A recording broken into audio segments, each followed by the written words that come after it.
몇 달, 아니 몇 년째 전립선 약을 먹고 있는데 왜 진짜 나아지는 느낌이 없을까? 혹시 이런 생각을 해보신 적이 있나요? 폴란드에서는 많은 남성들이 밤늦게 다시 한번 불편함과 아랫배의 긴장감 또는 여전히 뭔가 잘못되었다는 불안감을 느낄 때 조용히 스스로에게 이 질문을 던집니다.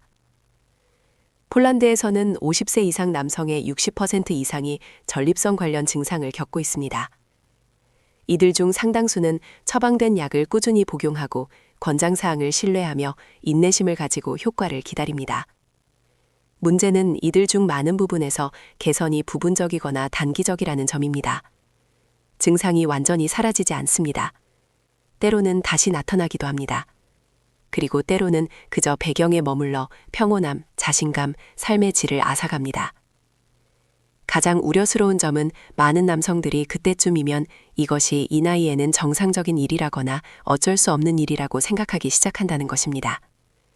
답을 찾기보다는 그들의 일상이 될 필요가 전혀 없는 상황에 순응합니다. 시간이 지나면서 좌절, 낙담, 심지어 미래에 대한 두려움까지 나타납니다. 이 영상에서는 이 문제를 다르게 접근하고자 합니다. 저는 안나 코발스카 박사이며 왜 약을 먹는 것만으로는 부족한 경우가 많은지, 전립선 문제가 있는 남성의 몸에서는 실제로 어떤 일이 일어나는지, 그리고 치료가 마침내 제대로 작동하도록 하기 위해 무엇을 할 수 있는지 보여드리겠습니다. 저는 안나 코발스카 박사입니다. 15년 넘게 폴란드에서 비뇨기과 및 남성 건강 전문의로 일하고 있습니다. 매일의 진료에서 수천 명의 환자들을 만났습니다. 다양한 연령대의 남성들이지만 종종 똑같은 문제와 눈에 똑같은 질문을 담고 있었습니다. 선생님, 왜 치료가 약속대로 효과가 없나요? 수년 동안 저는 약을 성실히 복용하고 정기 검진을 받고 모든 것을 권장사항에 따라 했음에도 불구하고 진정한 안도감을 느끼지 못하는 남성들을 보았습니다. 또한 약물 치료가 완전한 효과를 가져오지 못하므로 더 이상 할 수 있는 일이 없다고 생각하며 시간이 지나면서 희망을 잃는 사람들도 보았습니다. 바로 이러한 대화들이 저로 하여금 전립선 문제를 단순히 처방의 관점이 아니라 몸 전체의 관점에서 더 깊이 들여다보게 만들었습니다. 오늘 저는 한 가지를 압니다. 전립선 징후는 증상을 없애는 데에만 있는 것이 아닙니다.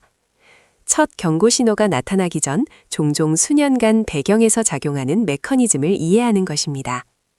이 자료에서 누구를 겁주거나 의학을 훼손하고 싶지는 않습니다. 저는 많은 남성들에게 왜 약 한 알만으로는 문제가 해결되지 않는지, 그리고 자신의 몸을 통제한다는 느낌을 되찾기 위해 무엇을 할 수 있는지 차분하고 명확하게 그리고 인간적으로 설명하고 싶습니다. 약물 치료만으로는 완전한 개선을 가져오지 못하는 이유를 이해하려면 먼저 전립선이 실제로 무엇이며 장기적인 부담에 어떻게 반응하는지 이해해야 합니다. 전립선을 요도를 둘러싼 작은 고리라고 상상해 보세요. 모든 것이 제대로 작동할 때 이 고리는 유연하고 편안합니다. 문제는 몇 달 또는 몇 년 동안 지속적인 긴장이나 자극 상태에 머물 때 시작됩니다. 전립선 문제에 가장 자주 사용되는 약물은 매우 구체적인 인물을 가지고 있습니다. 어떤 약은 평활근을 이완시키고 어떤 약은 샘의 부피를 줄이거나 염증을 완화합니다. 이것은 중요하고 종종 필요합니다. 그러나 이러한 제재는 주로 증상에 작용하며 문제로 이어진 모든 메커니즘에 작용하지는 않습니다. 남성의 몸이 만성 스트레스, 신경 긴장, 골반 내 혈액순환 장애 모드로 계속 기능한다면 전립선은 실질적인 재생을 위한 조건을 갖지 못합니다. 실제로는 약물이 일시적으로 전립선에 부담을 덜어주지만 몸은 여전히 위협 신호를 보냅니다.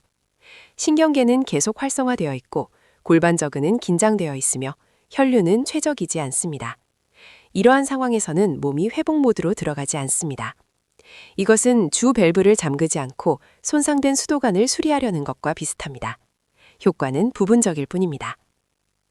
유럽에서 수행된 연구에 따르면 55세 이상 남성의 상당수에서 전립선 증상 개선은 약물 치료뿐만 아니라 신경계 및 순환계 기능의 변화에도 달려 있습니다. 이것이 바로 많은 환자들이 저에게 약이 도움이 되긴 하지만 조금만요 라고 말하는 이유입니다. 좋은 소식은 이러한 메커니즘에도 우리가 영향을 미칠 수 있다는 것입니다. 어디서 찾아야 할지 안다면 말이죠. 첫 번째로 매우 흔한 원인은 신경계의 만성적인 긴장입니다. 폴란드에서 많은 남성들이 수년 동안 끊임없는 긴장 상태에서 살아갑니다. 직업, 책임감, 진정한 휴식의 부족은 몸이 실제로 재생 모드로 들어가지 못하게 합니다. 전립선은 이러한 상태에 특히 민감합니다. 신경계가 과부하되면 골반저근이 긴장된 상태를 유지하고 이는 지속적인 압박과 샘의 혈류 악화를 초래합니다. 제 환자 중 한 명인 포진한 근교의 62세 남성은 2년 넘게 약을 꾸준히 복용했습니다. 증상이 악화되지는 않았지만 사라지지도 않았습니다. 저녁에 의식적으로 몸을 이완하고 근육 긴장을 줄이는 법을 배운 후에야 첫 번째 실제 개선을 느꼈습니다. 이런 경우 약물은 문제는 아닙니다. 문제는 몸이 스스로 회복할 수 있다는 신호를 받지 못한다는 것입니다. 두 번째 원인은 골반 내 순환장애입니다. 많은 남성들이 종종 휴식 없이, 움직임 없이 하체를 이완하지 않은 채 오랫동안 앉아있는 자세로 시간을 보냅니다. 이는 전립선 주변의 혈액 정체로 이어집니다. 약물이 몸에 들어가지만 조직이 제대로 영양을 공급받고 산소화되지 않기 때문에 그 효과는 제한적입니다. 브로츠와프 출신의 68세 환자가 약은 정오까지만 효과가 있다고 말했던 것이 기억납니다. 자세한 병력 청취 후 그는 거의 하루 종일 안락의자에 앉아 있었다는 것이 밝혀졌습니다.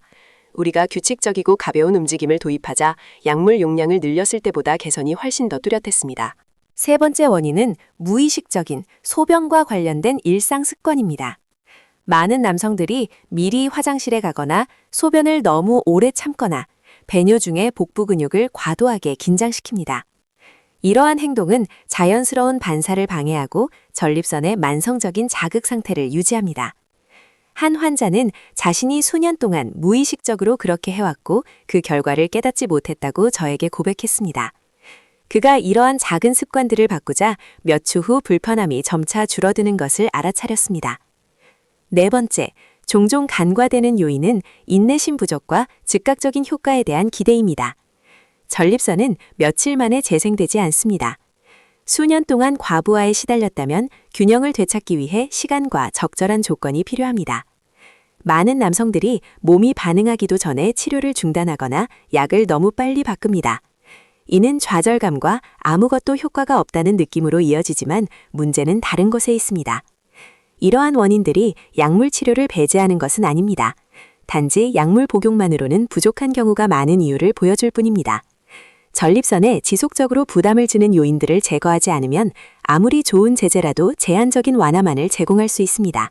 몇 년 전 한 남성이 저를 찾아왔는데 그의 이야기는 왜 그렇게 많은 환자들이 전립선 치료에 대한 믿음을 잃는지 잘 보여줍니다. 마렉 씨, 66세, 그단스크 근처에 살고 있었습니다. 3년 넘게 의사에게 처방받은 여러 약을 복용하고 있었습니다. 증상이 극적이지는 않았지만 지속적으로 나타났습니다. 아랫배의 긴장감, 오래 앉아있으면 불편함, 몸이 완전히 이완되지 않는다는 느낌. 그 스스로 말했듯이 평화 없이 살 수는 있었지만 그는 불편했습니다. 제가 그의 일상이 어떠냐고 묻자 그의 삶 전체가 의무에 맞춰져 있다는 것이 금방 드러났습니다. 앉아서 하는 일, 운동 부족, TV 앞에서 보내는 저녁 시간, 그리고 밤에도 그를 따라다니는 끊임없는 긴장감. 약은 증상을 완화했지만 마렉 씨의 몸은 항상 과부하 상태를 유지했습니다. 전립선은 진정될 기회가 없었습니다. 다른 약으로 바꾸는 대신 우리는 재생을 위한 조건을 만드는 데 집중했습니다.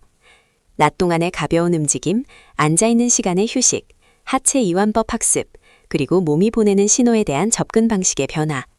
이것은 혁명적인 변화가 아니라 작은 습관들의 일관된 변화였습니다. 약 6주 후 마렉 씨는 제가 오늘까지 기억하는 말을 했습니다.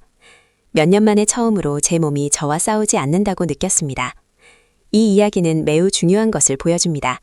전립선은 단일 장기에 고립된 문제가 아닙니다. 전체 시스템의 일부입니다. 몸이 적절한 조건을 얻으면 소년간의 과부하 후에도 재생할 수 있습니다. 약은 도움이 될 수 있지만 진정한 개선은 몸이 같은 요인들에 의해 끊임없이 공격받는 것을 멈출 때 시작됩니다. 이 자료에서 가장 중요한 한 가지 생각을 남겨야 한다면 그것은 매우 간단할 것입니다. 전립선 문제는 드물게 단일 요인의 결과이며 따라서 단지 한 알의 약만으로 사라지는 경우는 드뭅니다. 약은 필요할 수 있으며 때로는 필수적일 수도 있지만 그 자체로는 모든 문제의 답이 아닙니다. 전립선은 몸 전체가 어떻게 살아가고 신경계가 어떻게 기능하며 일상적인 리듬이 어떠하고 몸이 재생을 위한 공간을 가지고 있는지에 반응합니다. 많은 남성들이 몸이 보내는 신호를 수년간 무시합니다. 미묘하고 항상 고통스럽지는 않기 때문입니다. 그러나 시간이 지나면서 이러한 작은 신호들은 수면, 기분, 그리고 자신의 삶을 통제한다는 느낌에 영향을 미치기 시작하는 더 큰 문제로 발전합니다. 이것은 나이나 정상적인 노화의 문제가 아닙니다. 이것은 몸이 다른 접근 방식을 필요로 한다는 정보입니다. 기억하세요. 전립선은 작은 기관이지만 그 상태는 일상적인 편안함과 정신적 평온에 큰 영향을 미칩니다. 좋은 소식은 우리가 방해하는 것을 멈추기만 한다면 몸이 스스로 회복할 능력이 있다는 것입니다. 모든 것을 한 번에 바꿀 필요는 없습니다. 원인을 이해하고 마침내 치료가 제대로 작동할 수 있는 조건을 만드는 것부터 시작하면 됩니다. 자신의 몸에 대한 더 큰 인식을 향한 모든 단계는 실제적인 개선을 향한 단계입니다. 오늘 당신이 이미 모든 것을 시도했다고 생각하더라도 종종 핵심 요소가 단순히 간과되었다는 것이 밝혀집니다. 이 자료가 전립선 치료가 항상 기대한 효과를 가져오지 못하는 이유를 더 잘 이해하는 데 도움이 되었다면 저와 더 오래 함께 해주시기를 권합니다. 지식과 인식은 변화할 첫걸음이며 폴란드에는 여전히 많은 남성들이 자신이 예외라고 생각하며 홀로 이 문제와 씨름하고 있습니다. 그렇지 않습니다. 제가 말하는 것이 익숙하게 들린다면 이 영상 아래에 댓글을 남겨주세요. 한 문장 또는 한 단어라도 괜찮습니다. 종종 문제에 이름을 붙이는 것만으로도 위안을 얻고 다른 사람들이 혼자가 아니라는 것을 이해하는 데 도움이 됩니다. 이 자료가 소중한 사람에게 도움이 될 수 있다고 생각하시면 공유해주세요. 이것은 누군가의 건강에 대한 관점을 실제로 바꿀 수 있는 간단한 행동입니다. 또한 채널 구독을 권합니다.